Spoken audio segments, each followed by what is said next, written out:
Good morning. Welcome to Convince Me, presented by Bet365, folks. It's the start of the Week 18 Power Hour from Action Network. Latter half of the hour, you can catch Gilles Gallant and Nick Giffen on the Touchdown Show. We've been doing it all season long. I'm feeling a little melancholy, a little sad. The last full slate of games. As always, we got a whole panel of the best experts in the business for all of the stuff and none of the fluff that you're getting on any other pregame show. Sean Koerner, Simon Hunter, Chris Raybon. Later on the show, Darren Rovell from the Action Network News Desk. Reminder, we are presented by Bet365, the world's favorite sportsbook brand. Sign up with promo code ACTION to get Bet365's exclusive sign-up offer in New Jersey and Colorado. Bet $1 on any game, get $200 free. Koerner, as is our tradition, let's start it off with some player props. Yeah, let's go with Garrett Wilson over 54.5 receiving yards. Joe Flacco gets to start here, which is good news. For Garrett Wilson, he's averaged 6 catches for 71 yards in the 3 games with Joe Flacco. Wilson has actually cleared this number in 5 of 7 games where Zach Wilson did not start. So that's our last Zach Wilson dig of the season for me anyway. So the Dolphins play man coverage at the second highest rate, and Garrett Wilson really does thrive against man coverage. He averages 1.72 yards per route run against zone, but that jumps up to 2.45 against man. Plus the Dolphins are also more of a pass funnel defense, and with the Jets really struggling to get the ground game going, I think they're going to just lean on Joe Flacco pretty heavily here. So I'm projecting Garrett Wilson's median closer to 60.5 yards here. So I love the value we're getting on the over. All right. The Jets are coming full circle, a team out of the playoffs, starting Joe Flacco at quarterback. And you're telling us, let's bet on Garrett Wilson over his receiving yards. Joe Flacco might not throw for 54 yards in this game, but I understand your thought process. Simon, what do you got? I'm going with Ezekiel Elliott over rushing yards today. I look at this line and I think it's bumped down a little bit because the books are thinking he won't play that much in the second half. But we saw last week in a game that was kind of meaningless for the Cowboys. They gave him 19 carries. And it's just one of those where they're going to give Zeke his touches, especially with the injuries they had to the running backs. He's their workhorse. So last week, he didn't do that good. I think he had 19 carries for under 40 yards. This week, you're going up against a Washington team that gives up a lot of rushing yards. And it's a Washington team that is not having a total meltdown, but close to it. I mean, the dysfunction right now at the very top is terrible. The ownership's falling apart. That's kind of trickled down to the coaching staff and the team. A lot of going on there where you have a Dallas team that they want to win. They're in their mind, they're still playing for the East. They still think they can win their division. They're going to be going out. I see Zeke getting a lot of touches in this game. So if he gets 19 carries alone, he's definitely going to cross this number. We've seen his carries increase every week since Pollard's injury. I just feel like it's too low of a number just because he went under last week. If you look the previous 5 weeks in a row, he went over this total. I expect him to get back on track here. So, yeah, this is it, Chad. Final week, final player prop for the regular season. I'm going to go with an over, Ezekiel Elliott. Over Zeke Elliott, who no one even talks about as anything other than a short yardage guy, and maybe he can score a touchdown. And you want me going over his total rushing yards? I mean, we're getting wacky in this final week. All right, Raybon, let's see if you can bring us back to form here. Let's go with Gus Edwards over 48.5 rushing yards for the Ravens. J.K. Dobbins, the starting running back, was ruled out. And last week, Harbaugh explicitly said Gus Edwards should have got more carries. He was not happy with offensive coordinator Greg Roman for giving Gus only a handful of carries. So this week, Gus gets to start. He's cleared 52 yards in 6 of 8 games this season, including 3 of the last 4 with Dobbins active. So this Raven team, they're going to run a ton. We don't even know, like, the quarterback situation is crazy. Brett Hundley was called up, but this Raven team, since Lamar's been out, 33 carries a game, 179 rushing yards a game. They're just going to try to shorten the game and hand it to Gus here. They're calling design runs over 50% of the time. Give me Gus over 48.5. I have it actually just over 60. So I think the book set this line a little bit too low here. Well, that was going to be my question for each of you, because look, the player prop markets, they're becoming bigger and bigger every single week. And so when we do our scripts, we'll do them over the course of the morning on a Sunday. A lot of times by the time we're airing, even in the window of the show being on, these numbers are moving. So Koerner, give me your ceiling for what you would bet Garrett Wilson to. Well, I think since he does have a pretty high ceiling, I'd be willing to bet this up to 58.5. I just love his upside today. And I think Joe Flacco's prop of 220 yards might be a bit low. So like I said, I'd probably bet this up to 58.5. All right, Simon, what about you? It depends. It's 47.5 right now. I would take up like 53, 52.5. All right. And then Raybon, would you go to 55 with Gus Edwards if you've got a ceiling at 60? Yeah, I would pretty much bet it. Unless it hits the 60s, I would bet it because he's going to be starting back, and looks like they specifically ruled Dobbins out so they could kind of let Gus get his touches in. He's already been clearing his numbers, so no issues with it. All right, one more thing. I'm going way off script. I apologize to the producers. We do not have a graphic for this. I just thought of it. By the way, we were talking about it before we came on the air. It is incentive week in the NFL. If there's no answer, it's fine. I'll start with Koerner or Raybon or Simon. Any one of you can go. Do any of you have a favorite over prop for a player who's close to getting a contract incentive today? Koerner, you say first, yes or no? Not a contract incentive, but I'm waiting for a Tyler Algier prop. He needs 100 yards to hit 1,000 in his rookie season. And it's a matchup where, the Buccaneers will probably be resting some starters maybe after the first quarter. So that's a prop I'm looking out for. All right, Simon, what about you? I actually did do the Nick Chubb over prop. It's just one of those where the coaching staff, when they talk about a guy trying to get his numbers and then wanting to get him the ball, that's a real thing. So the fact that it's in the mid 80s and he could cross, the goal is 200. I love that. That's just one of those things where he's really going to be going for that. All right, Raybon. Yeah, I think tonight you got to look out for Khalif Raymond, because especially if the Lions are eliminated, he has a ton of incentive props, and it should be kind of in line with what he can actually achieve as the fourth or fifth receiver. So looking for those. And like Sean mentioned, Tyler Algier, the books just haven't posted Falcon Buck props for some reason yet. So I've been kind of waiting for those as well. But yeah, Algier should get over 100 yards in this one. All right. I apologize to the producers for going crazy on that, but it just occurred to me while you guys were talking. All right. Let's talk about some spreads. Koerner. Well, you got to pick someone, Chad. Oh, that's right. That's right. Thank you for reminding me. I got so excited. Oh, I'm going with Gus Edwards.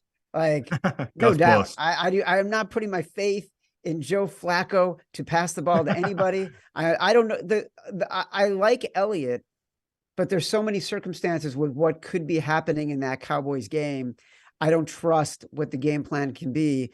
Gus Edwards, someone is going to run the ball for the Ravens. So, and we know they're going to want to do that as much as they possibly can.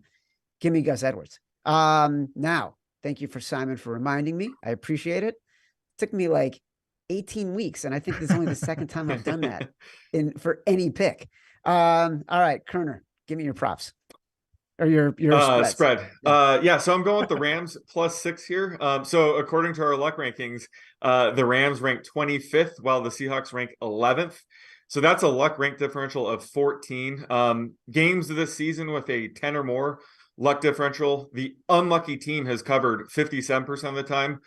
Plus, we also get the other trend where, teams like the Rams that have zero incentive are facing a team like the Seahawks that need a win to make the playoffs, potentially, I should say, have covered 62% of the time. And I think that's partly due just the public is aware which teams are motivated, which teams aren't. And the NFL, it's real hard to play without motivation. So I tend to ignore that a bit. So another reason why I like the Rams here.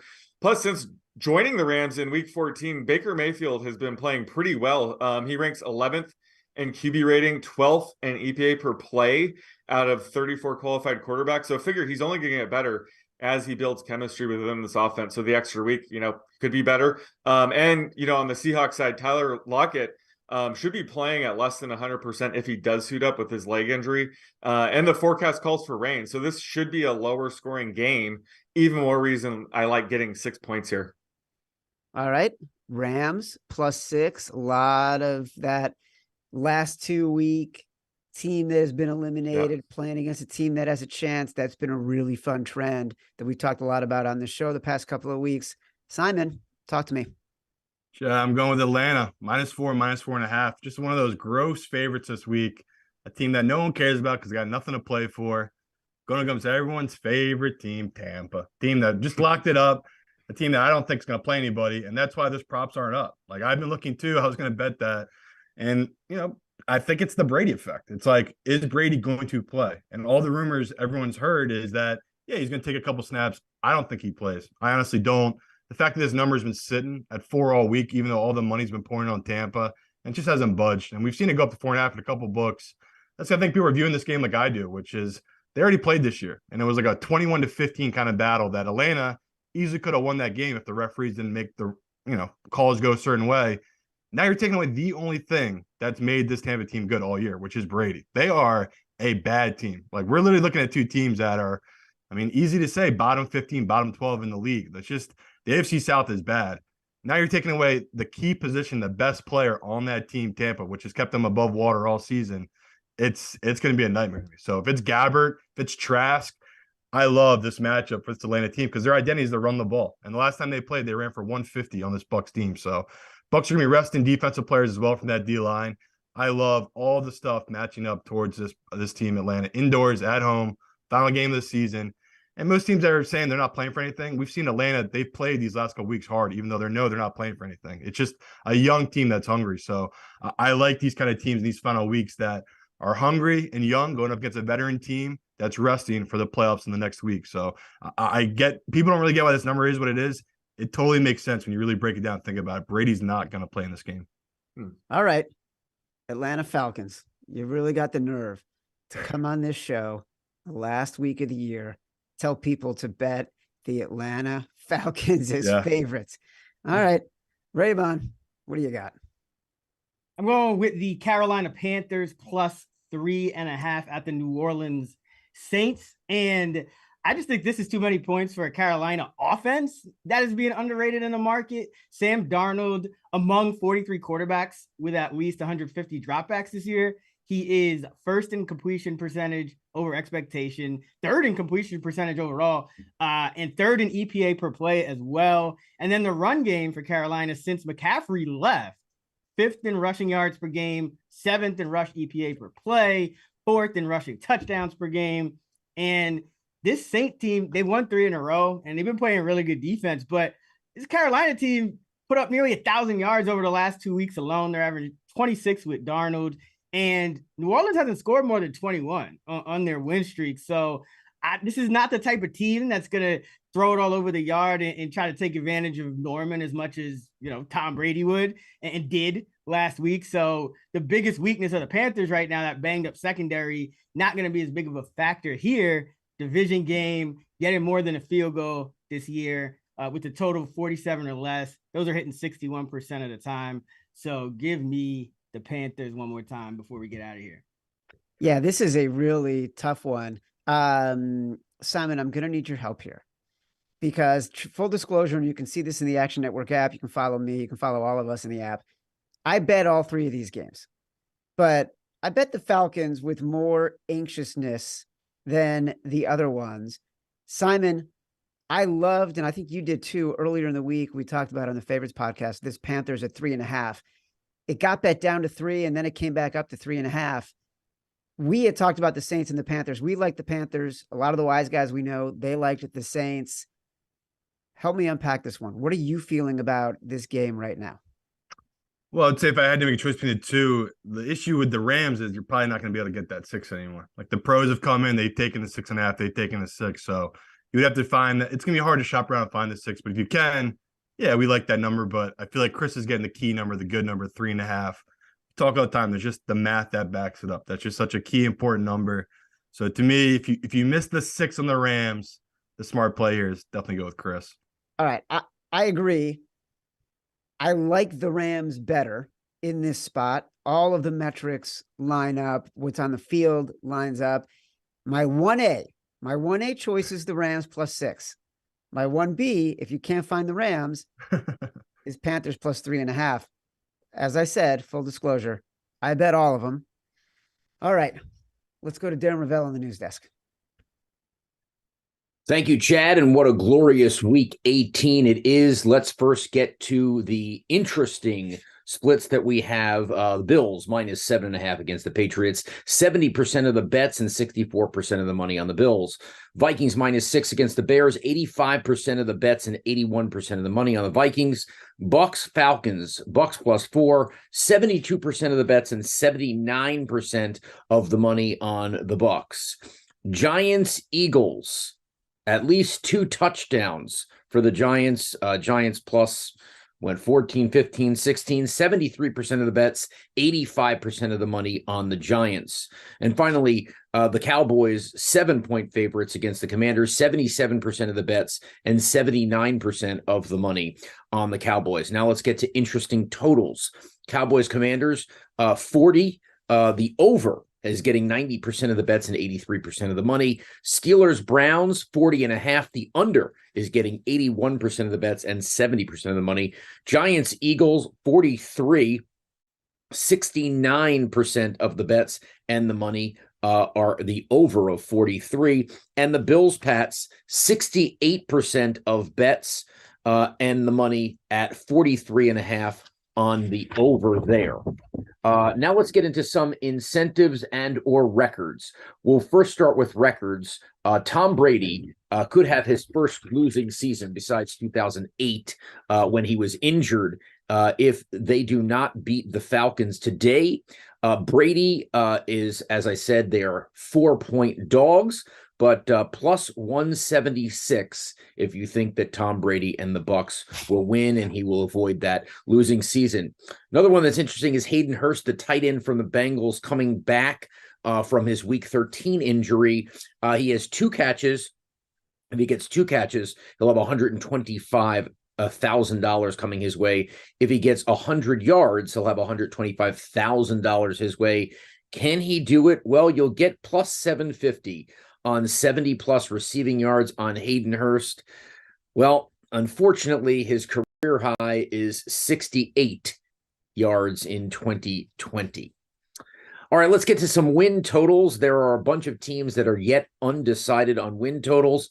The Baltimore Ravens at 10-6, 10.5 is their total. The Carolina Panthers 6-10, and they're at 6.5. The Chargers 10-6, and they're at 10.5. And the New England Patriots 8-8, 8.5 is their win total. The Washington Commanders 7-8, they're at 7.5, and the Miami Dolphins are 8-8, and they are 8.5. That does it for the Week 18 updates. Those are your splits, your totals, your incentives, and your win totals. Have a good week, everyone. See you, Chad. All right. Thank you, Darren Rovell. And by the way, while Darren was talking, Raybon reminded all of us that the one mush factor in loving the Rams is that Darren Rovell also loves the Rams. All right, Koerner, let's do some totals. What do you got? So I'm going with the Texans Colts over 37.5, and I do apologize that I'm picking this game of all Week 18 matchups. However, this is a game that the luck rankings have identified some pretty significant value on the over, and these luck rankings totals have gone 21-7 since week 12. So I'm riding or dying with our luck rankings. And this game actually has a rating of plus 10.5, which is by far the highest I've seen in quite some time. And Sam Ehlinger, he has struggled in his 2 starts this season. But they were against very good defensive lines in the Commanders and Patriots. And, that's been really the issue with the Colts this season, is their offensive line has been a real letdown. So I think in this matchup against the Texans, he should have some more time to throw. Plus, he was a preseason darling. He really thrived in preseason. So he should be a lot better in a low-stakes preseason-like matchup here. So I think he'll get it going.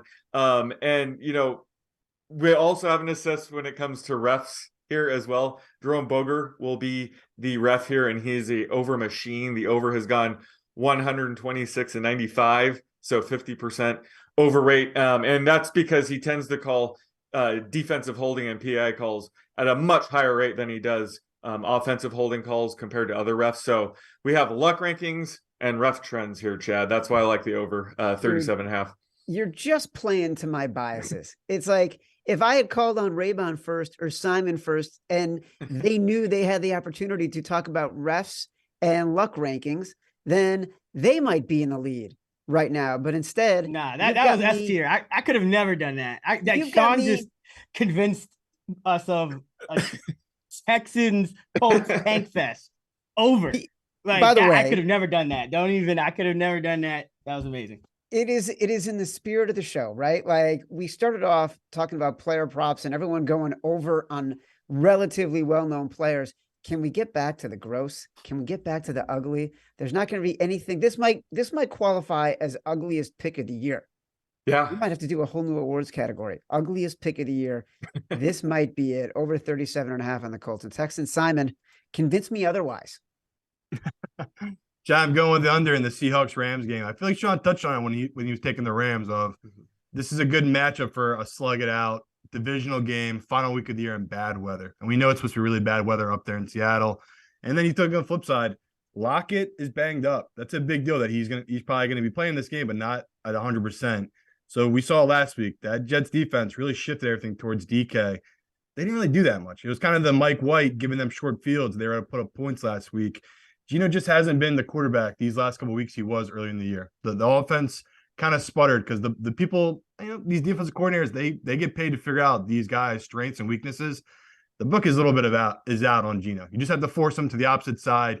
He hates throwing against his body. He hates moving in the pocket. Yeah, Gino used to be a running quarterback. He's not like this young quarterback people think of him as. He likes to stand in there and throw it. So teams have figured it out by sending pressure at him. He doesn't deal with it well. And this Rams team, they're going to do a lot of that. And then you look at this Seattle defense, they are, really one of those teams that just play different at home. They really do play better defense at home. This year, they played more towards the under at home, Seattle. No surprise because their defense steps up, and that's one of the big things for them. The 12th man at home, loud noises, that defense. And you look at the Rams, too. This is a team that they just know each other. Last time they played, the Rams were obviously playing with Wolford. That was different than Baker, but they were able to move the ball and put up points. But that was indoors. We've seen this Rams team. They're just a different team outdoors. So the fact that it's 41.5, the money's just been pouring on the over. They're not budging on such a low total. I mean, that's another reason I really like this one. So to me, if you can find a 42, because that's a key number, I'd grab it. But most books, it's still a 41.5. Call this the Bobby Wagner Bowl. Yeah, right. Someone's going to be motivated to make a lot of sticks and stops in this game. All right, Raybon, let's see. We got two unders. Two ugly low. No, we got one under, one over. Yeah. Let's see if Dad's killing it week 18. Word, man. The segues are just I'm falling off the rails here. Someone get me to the playoffs for God's sakes. All right, Raybon, just go. We got to go with the Steelers Browns under 40.5. And I think this may be somewhat of a contrarian play in terms of the wise guys. I think some people think that the Browns are going to be going for a ton of contract incentives, but this Steelers defense is pretty good, and they're still going to be playing for something. So the last 5 games, 16-13, 13-10, 24-16, 16-14, 19-16. Those are the Steelers scores. They've held 7 of the last 9 opponents to 17 points or less with TJ Watt back. And this Cleveland team is still averaging under 17 points a game with Deshaun Watson. And on the other side of the ball, Cleveland's defense has quietly improved. And, even with Clowney not playing in this one, he's only had 2 sacks in 12 games on the year. But Cleveland, since week 12, number 2 in the entire league on defense in EPA per play, number 2 in passing EPA per play. And they allowed just 14 points per game, under 300 yards. Whereas before week 12, 27 points a game, 350 total yards. Completely night and day shift. And then trends on our side as well. Outdoor divisional unders 72-46 since last season. That's 61%, 34-19, 64% this year. Give me the Browns and the Steelers under 40.5. I mean, of course it's gross. Of course the Texans and the Colts is gross. Of course the Rams and the Seahawks is gross. Of course, I bet all 3 of them because as Don Draper would say, that's what the money's for. However, I can only choose one in this segment. And look, Sean Koerner, if he's going to give me luck rankings and Jerome Bolger, I got to take it. So give me the Texans and the Colts over 37.5. Now I cannot believe I just did that. That truly is terrible. Guys, later on tonight, our favorite team in the NFL, the Detroit Lions, they've already cashed their over ticket. If Seattle loses, they got a chance to get in the playoffs. If Seattle wins, they're going to play spoiler against the Packers. We love the Lions. In honor of the touchdown show coming up next, Sean Koerner, you start. Give me your favorite anytime touchdown play for Sunday Night Football. Oh, I got to go with Christian Watson here. You can get him at plus 145. But, he's been limited due to his hip injury the past couple of games, but he's not even on the injury report this week. So I think he's closer to 100%, thrives against man coverage. Lions use man coverage the third highest rate. So give me Christian Watson at plus 145. Simon, best anytime touchdown from Sunday Night Football. I'll go with my guy didn't score last week, Williams. I think he gets in the end zone this week. Jamal Williams, one of the best touchdown scorers in the NFL this year. Raybon, round it out. Bobby Tonyan.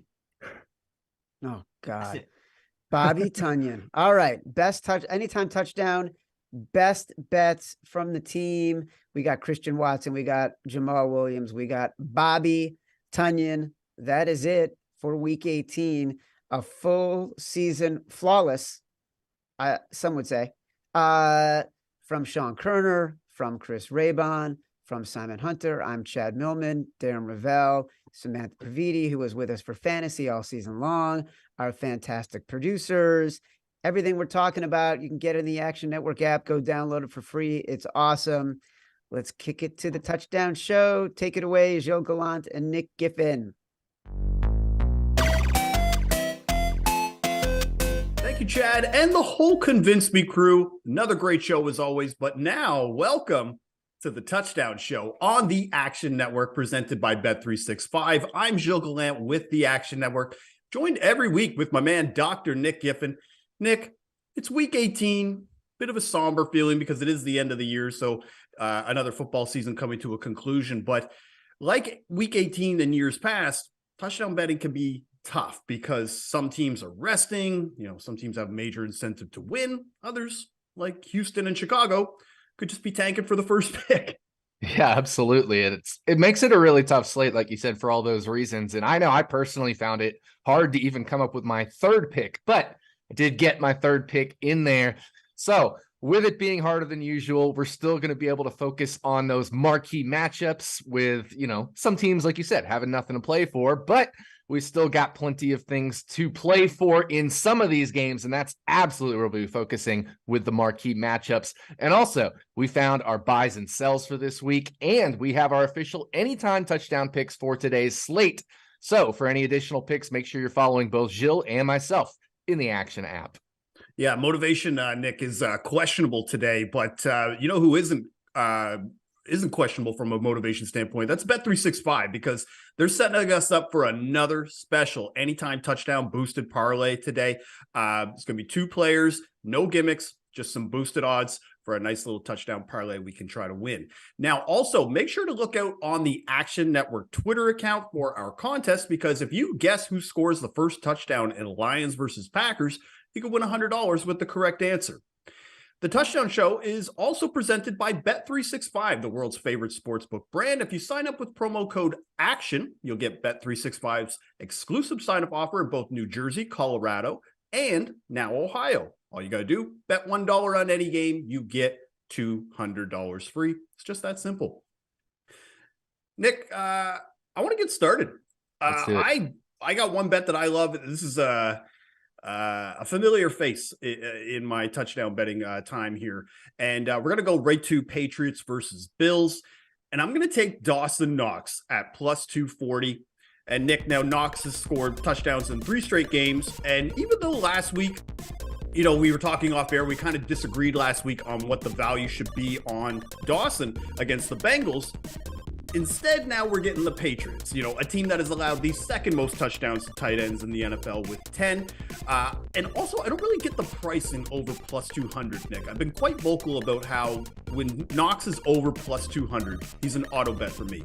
And in 8 games this year, he's been over plus 200 odds. Well, he's scored all 5 of his touchdowns when the odds are in that range. And he's also been a strong red zone threat all year. 4 of his 5 touchdowns scored in the red zone. And the last time the Bills hosted the Patriots, we got to go back to the playoffs last season. Knox scored twice. What I kind of think about those, I look back to that matchup in New England earlier in the year. Both Diggs and Davis scored versus the Patriots. I could see the Patriots maybe trying to adjust, leaving the middle open a little bit more for Knox to score. So Dawson Knox at plus 240 is my best bet of week 18. Yeah, and I will agree with you this week on Dawson Knox. I do like him. Like I said, last week I was a little bit low on him, but this week definitely high on him there. So sticking with the tight end theme, I guess, sort of quarterback tight end, I'm going with Taysom Hill plus 250. Yeah, and so, New Orleans versus Carolina, these two teams have both been eliminated. So I guess technically they don't really have anything to play for, but what I think that means is I think we'll see plenty of Taysom Hill. Why not? I mean, nothing to play for, just go have fun. Use your guys, figure out what you got with Taysom. He has played in over 40% of the snaps in each of the last 7 games. So he's got that consistently high usage compared to what he was earlier in the season. I mean, he was only getting like 20% of snaps in some of the games early in the year. So for over 40% in each of the last 7. Also in each of the last 2 games, he scored a touchdown, which includes 7 red zone rushing attempts over the last 2 games. One thing that I always like to do is I make sure I check my predictive analyst colleagues and their projections. And of course, Sean Koerner, he has Taysom right around tight end 2, tight end 3 this week in terms of fantasy, which means if he's liking him that high in fantasy, he's probably going to be grabbing some touchdowns. So plus 250 is just a really nice number there. And also Carolina themselves, they're just not a particularly big threat. They've allowed the 5th most touchdowns to the quarterback position, if you're counting Taysom as a quarterback. Bottom half in touchdowns to running backs on the ground, if you're counting Taysom as a running back. So, he's just a skill player, right? He's a quarterback, he's a tight end, but he runs the ball a lot. So it's really hard to say like positional matchup wise, but Carolina does allow a lot of touchdowns on the ground, whether it's the quarterback or the running back position. So that definitely sets up well for Taysom. Projecting fair value on him just over plus 175, like plus 177, plus 180. So very big value at plus 250. Yeah, similar to how I have that rule with Dawson about if he's over plus 200, he's an auto bet. For Taysom, anytime he's over plus 300, he's an auto bet. But now we're seeing him here at plus 250, which is still pretty good value, especially with how he's being used in this offense. I think that's the one thing that we think of guys that you like to bet, like a Curtis Samuel or an Isaiah McKenzie, like these guys that are versatile that can either rush with the ball, get a nice little catch off to the side, and Taysom has so many different ways that he could score. He probably should be less than plus 200 in every game just because of the ability to hit him to score. So getting him at plus 250, solid value by you, Nick. All right, Nick, now let's move to one of the marquee matchups that's having some playoff implications. We're looking at Ravens versus Bengals. Now, it's not expected to be a score fest with an over-under sitting at 39.5.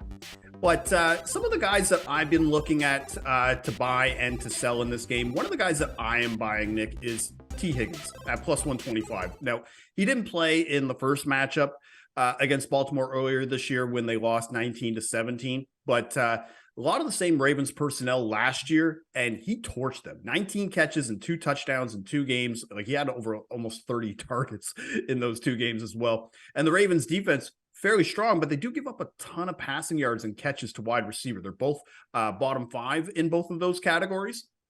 I also think that Chase and Higgins are going to score in this game, but I just like the price on Higgins slightly better, looking around plus 125, where you're seeing Jamar around even money, maybe plus 110.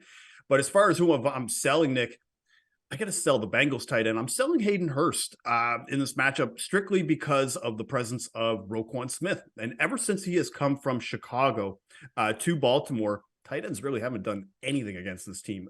Tight ends are averaging just under 3 catches per game, right around 30 yards per game, and right around 0.25 touchdowns per game. They're first in DVOA versus tight ends in that stretch. So I'm going to buy T. Higgins, Nick. I'm going to sell Hayden Hurst in this matchup. How about you?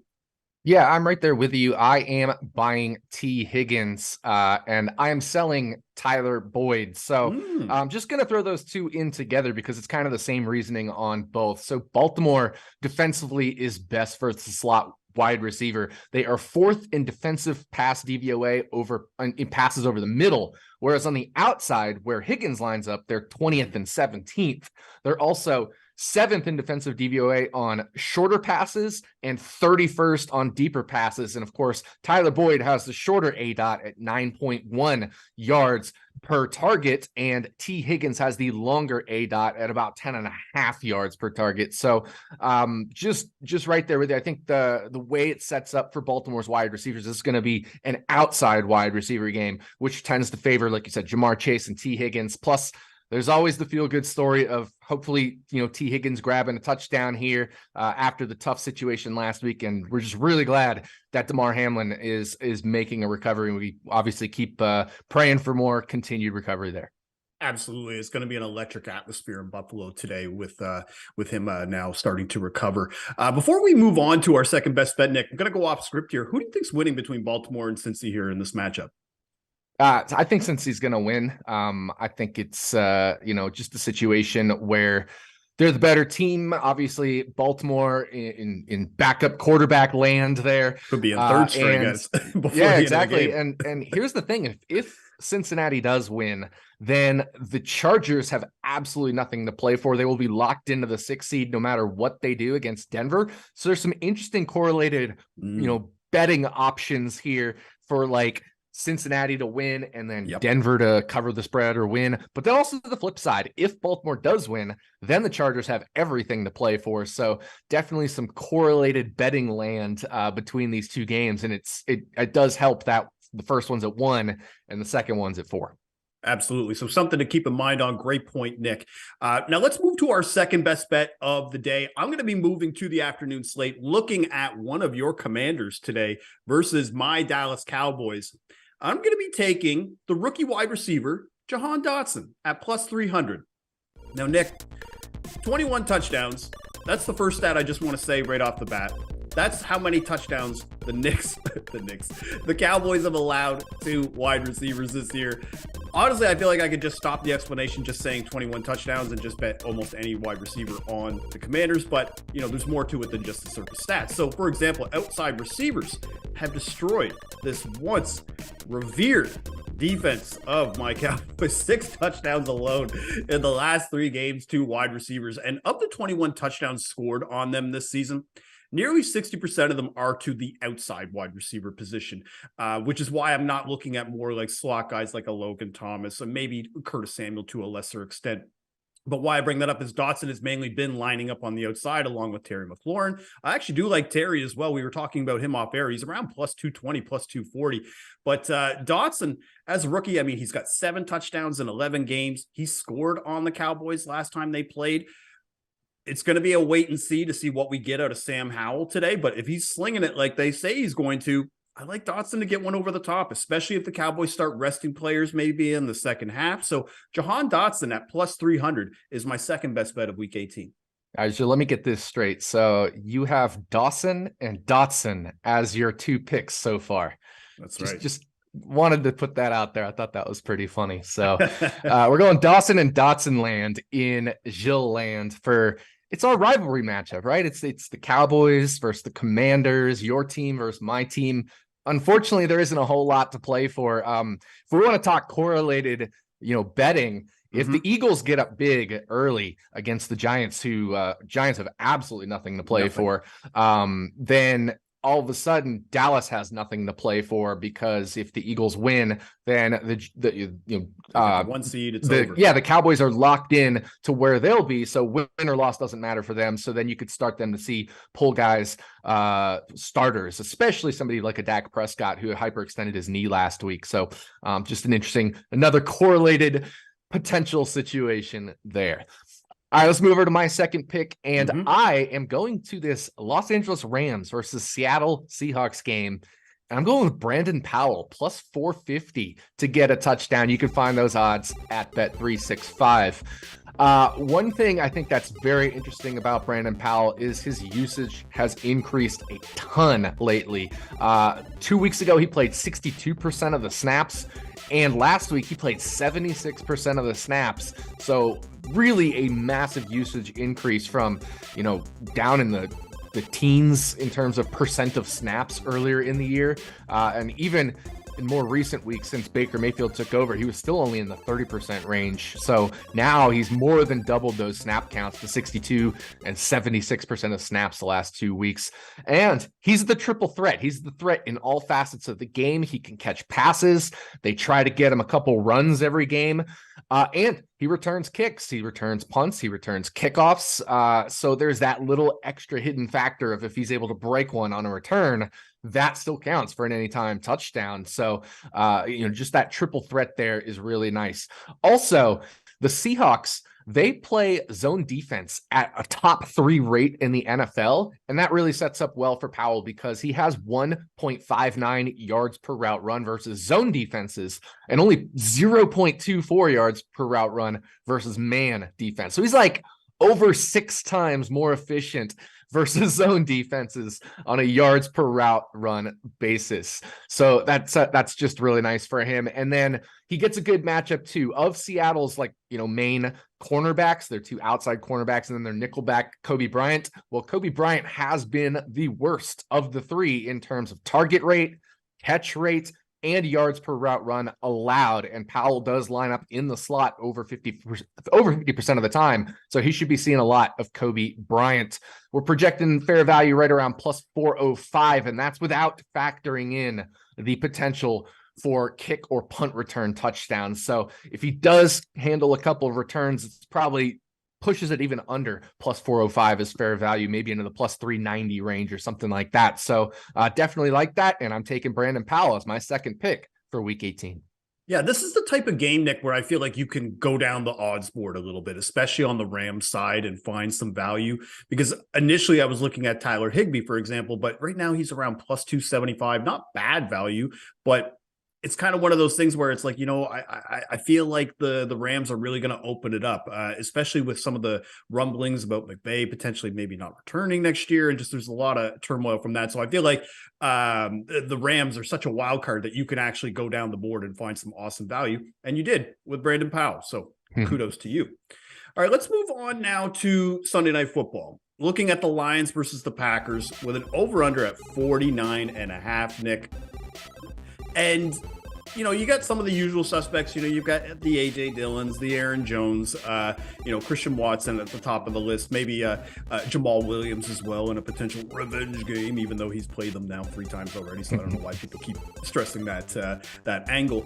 But I'm going to be buying in this game Robert Tonyan at plus 320. And it's a little bit of full circle, especially because I sold him last week and then he made me eat my words, catching a 21-yard touchdown against the Vikings in what was not a great matchup. But again, I like him more in this matchup because Aaron Rodgers isn't going to throw 3 interceptions again. 2 times he threw to them when they played the Lions last time to Robert Tonyan, and it just went off his hands. Lions kid it, game over kind of thing. But, we didn't like him at plus 275. Now he's up to plus 320, playing against the Lions, who he has scored on in the last 3 matchups that he has played them. Another team as well that has allowed the most touchdowns to tight ends this season with 11. So liking Robert Tonyan in this matchup. As far as a sell goes, this one's difficult. This one's kind of like the high wire kind of act here if you're going to pick somebody at the top because of a high total. But I got to sell Amon-Ra St. Brown, Nick, and he's right now around plus 150 to plus 175. It's such a good, I'm not sure if this is a good matchup for him because last time they played, he was limited to only 4 catches and 55 yards. And the Packers have only allowed 2 touchdowns to wide receivers just over in the last 4 games in general. And the one thing that's really interesting too with St. Brown, if you look at his splits, bit of a front runner, bit of a home fave kind of thing, because all of his 6 touchdowns this year have been scored in Detroit and on the road, even though he has some high yardage numbers, not seeing as many red zone targets. And part of that is probably like the offense and Jared Goff, but I'm going to be buying Robert Tonyan in this matchup and I'm selling St. Brown. Yeah, I'm right there with you, Gilles. I am going to sell Amon-Ra St. Brown as well. In addition to all the reasons you listed, one thing that doesn't set up well for him is this Green Bay defense. They are 4th best in defensive DVOA on passes under 15 yards. And Amon-Ra St. Brown, his ADOT is just 6.4. So they're not allowing they're not allowing wide receivers like him to just break big plays. If they catch the ball, kind of close to the line of scrimmage, they're not breaking these big plays like St. Brown can. And like you said, because now they're on the road in Green Bay, it's not going to help them break these plays even more. So just not the best situation here for Amon-Ra St. Brown. As far as who I'm buying, I am buying both Christian Watson and Allen Lazard. And I take these two every week when they face a heavy man defense team, right? We've talked about this like 3 or 4 weeks in a row. Yep, when absolutely. We're facing man defenses, I'm on Christian Watson and Allen Lazard. When we're facing zone defenses, I tend to be on Dobbs or Cobb. Not that I think Watson and Lazard are bad. They still can score versus zone defenses. But they definitely both are, even better versus man defenses. And Detroit does play defense at a top 5 rate, man defense at a top 5 rate in the NFL. So I'm buying both Christian Watson and Allen Lazard for this game. Absolutely. And I think the odds reflect that too, of the matchup and the statistics, the way that they're matching up against man versus zone. That's why you're seeing Watson and Lazard, even though Lazard, I don't think he scored in almost like 6 to 8 weeks, and we're still seeing him less than plus 200, whereas Watson had that 4-game stretch of like 9 touchdowns. And then now he's kind of settled back in since that Miami game. So you're buying Watson and Lazard, and we're both selling St. Brown, and I've got Robert Tonyan as well. So, all right, let's move on, Nick, to our long shot pick of the day. And I'm going to get us started again. Looking at the Buccaneers versus the Falcons, you want to talk about a team that has nothing to play for. The Tampa Bay Buccaneers, I'll be shocked if we even see Tom Brady play more than one series. And so I'm going to be going on the Falcons side. And I'm going to be taking their starting tight end now, Michael Pruitt, at plus 500. I'm going to take a page right out of your book here because this was some of the analysis that I thought was so valuable when we were talking about Trey McBride a couple of weeks ago, about how this Bucs defense is vulnerable against the slot type of receivers, especially against tight ends. Now, you didn't get the Trey McBride touchdown, but again, he had his opportunities and, the Cardinals were right there. And I think that's why we want to look at Pruitt, because a lot of those Bucs defenders who did end up stopping McBride, they're probably going to be rested in this game, right? So, Pruitt lines up almost exclusive in the slot, over 80%. That's 12th for all tight ends. And Tampa has struggled against slot receivers, whereas Pruitt, that's where he'll line up almost exclusively. And the Bucs have allowed 9 touchdowns to tight ends this year. My boy Tommy Tremble, he scored on them last week. He was at plus 500. So that was it was the first touchdown of the day too. I felt like just like a knife to the heart, like betrayal. And Pruitt actually has the second most receiving touchdowns on the Falcons with 3. So he's really killing it this year. But anyway, he's got this season. You look at his full body of work, he only has 16 targets, but it's actually really increased over the last few games, especially with Desmond Ridder. He has 8 targets over the last 3 games, leads all tight ends in snaps since Kyle Pitts has gotten hurt. Nick, I'm going to say this. A Falcons tight end is scoring today, so I'm taking Michael Pruitt. How about you? Yeah, he's definitely had that usage increase, that connection there with Ridder. So like that play a lot. For my long shot pick, I'm going back to the guy I took earlier this year, and he got injured in the first quarter of the game when I picked him earlier this year. I am taking Skylar. Yeah, I'm taking Skylar Thompson plus 1,300 to get into the end zone in this Miami Dolphins versus New York Jets game. And what I like about Skylar Thompson is this dude ran a lot in college.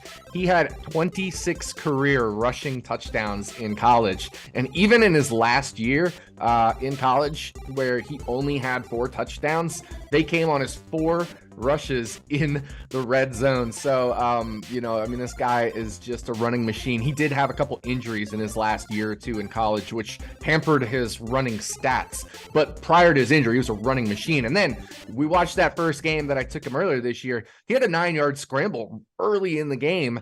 And in fact, he scrambled 4 times this year for 18 yards. All of his other rushes, 7 other rushes, 6 of them have been kneel downs, and 1 was a fumbled snap that he recovered. So you can't really look at his yards per carry numbers because he's been a kneel down machine so far this year. But he's not going to be kneeling down for a full game against the New York Jets when they absolutely have to win here. And the Jets, they have allowed 6 touchdowns rushing to the quarterback position, which is one of the most in the NFL. So it's not a terrible situation for him, not a terrible matchup as well. You definitely can scramble on the Jets and get into the end zone, especially because the Jets actually don't have a very high rate of allowing quarterbacks to get red zone rushes. Only 9 red zone rushes from quarterbacks this year against the Jets. So the fact that they've allowed 6 touchdowns, super efficiency there from the quarterback position. And as you know, as we like to do, we always like to look for the odds discrepancy. Yes. So I was able to pick him up at plus 1,300, but Skylar Thompson can be found as low as plus 600 out there. So you make sure you do your shopping around here because you can still get him at plus 1,300. And we're projecting plus 950 as a fair value for him to get in the end zone. So a lot of wiggle room to that plus 1,300 number. So my last pick for the regular season, Skylar Thompson, plus 1,300. I'm putting a half unit on it. Yeah, this is a classic case of Nick doing his due diligence and combing through it, because there are some people out there who will look at Skylar and be like, plus 600. But if you actually have multiple books and multiple options, being able to see this at plus 1,300, especially when you're projecting at plus 950 fair value and seeing such a wide discrepancy between plus 600 and plus 1,300, it doesn't make sense sometimes when you look at the difference between books. It's like you guys do copy your homework sometimes. Like you guys got to know that one book's offering this, one book's offering that. So anyway, the fact that you got it at plus 1,300, solid value as usual by Dr. Nick. All right, now all of our picks are in. We've each got 3 picks. Let's move on now to the anytime touchdown boosted parlay from Bet365. And again, with the week 18 motivations kind of up in the air, our options were a little bit limited, but I think we have found some solid value here. We're going to go start with the Falcons versus Buccaneers. We're going to take Tyler Algier, the running back for the Falcons, and we're going to parlay him with the running back with the Packers, Aaron Jones. Originally, it was around plus 233. We talked with Bet365. They did us a solid. They boosted it up to plus 296. And why we looked at these two guys, Nick, like Tyler Algier, for example, like I personally have like maybe a little more of a love affair with this guy. I love this guy. He's such a hard runner.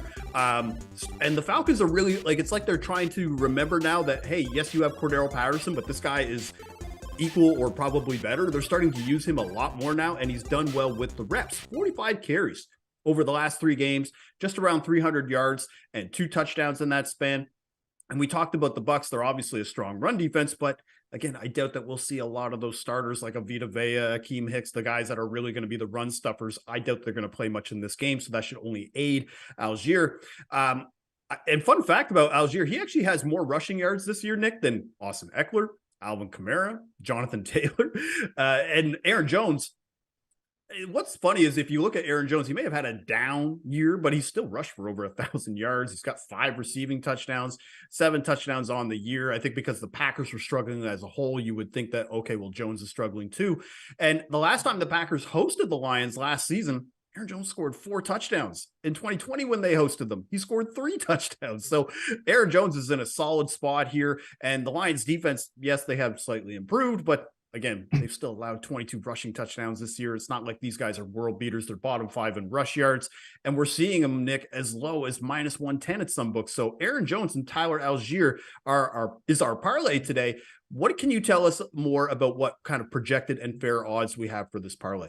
Yeah, like you said, Bet365, they definitely did us a solid here because this was a really tough week to find guys, maybe closer to favored odds to score touchdowns, just because of some questionable spots. Like we thought, maybe we'd do Austin Eckler, and then it was like, well, what about the Chargers if they have nothing to play for, right? So it was a very tough week, but they did us a solid to get us up to plus 296 because that's exactly where we're projecting fair value. We're actually projecting it to plus 295 as fair value. So we got that 1 cent of value. So, it's definitely some thin value here, but it's still value. And one other note on Tyler Algier, he could hit the 1,000 rushing yard mark with 100 yards, which I think would be a super impressive feat for the rookie, especially, considering he hasn't been the starter most of the year. I mean, obviously Cordero Patterson has kind of been the main guy until Patterson was injured.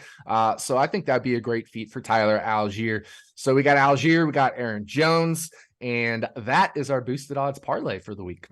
And I think the NFL did us a solid by putting the Titans-Jaguars game on Saturday, because we always gravitate to Derrick Henry, and he probably had one of the highest lines this week as far as like maybe around like minus 140, minus 150, and he didn't score against the Jags. So did us a solid, saved our bacon here. So we're looking at Tyler Algier and Aaron Jones for week 18. And the Touchdown Show is presented by Bet365, the world's favorite sportsbook brand. If you sign up with promo code ACTION, you'll get Bet365's exclusive sign-up offer in both New Jersey, Colorado, and now Ohio. All you've got to do is bet $1 on any game, and you get $200 free. All right, Nick, that's all for today. 3 picks from me, 3 picks from you. We've got a Bet365 touchdown boost, and we're going to see everybody next week with the playoffs, and we'll have Action Network Power Hour, I imagine, for all of Wildcard Weekend. Stay tuned for more details about that. Also, if you missed Convince Me, you can rewatch the show or download the Action Network app, get all of our picks in one place, and you can check out all of our Week 18 touchdown bets in the Action app. And follow me on Twitter at GDog5000. You gotta follow Nick at RotoDoc. I want to thank everybody again for watching the Touchdown Show presented by Bet365. Bon chance.